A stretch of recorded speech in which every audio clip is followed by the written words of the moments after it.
పూరా లోకల్. ఆదివాసులు గిరిజనుల అభివృద్ధి చెందితేనే రాష్ట్రం కూడా అభివృద్ధి చెందుతుంది. అందుకే నేను ఒక మాట చెప్పాను, ఈ ప్రాంతం పేదరికం కాదు, సంపదకు కావలసిన అన్ని వస్తువులున్నాయి.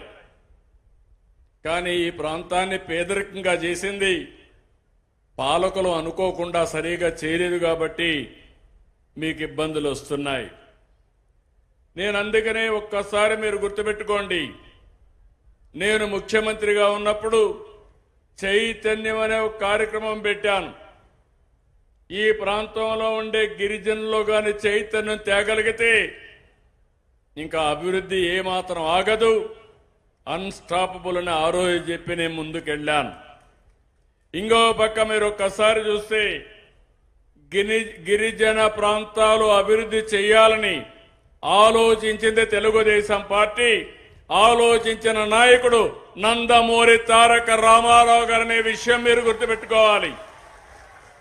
ఇప్పుడు కొత్త తరం మర్చిపోవచ్చు, కానీ 83లో తెలుగుదేశం పార్టీ వచ్చినప్పుడు గిరిజన ప్రాంతంలో చదువులు లేకపోతే, టీచర్లకు క్వాలిఫికేషన్ లేకపోతే మైదానం నుంచి ఇక్కడికి వస్తా ఉంటే కాదు మీకే ఉద్యోగాలు ఇవ్వాలని ఆ రోజుట్లోనే ఇక్కడ ఉద్యోగాలు మీకే రిజర్వేషన్ చేసిన వ్యక్తి నందమూరి తారక రామారావు గారు.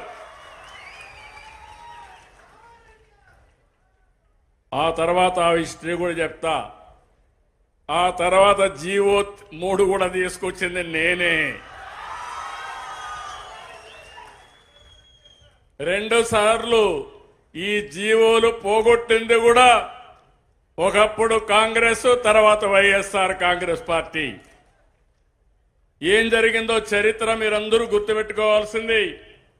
జీవోలు ఇవ్వడమే కాదు, హక్కులు ఇవ్వడమే కాదు, మీ హక్కుల్ని కాపాడుతూ ముందుకు పోతేనే మీ జీవితాల్లో వెలుగులు వస్తాయి.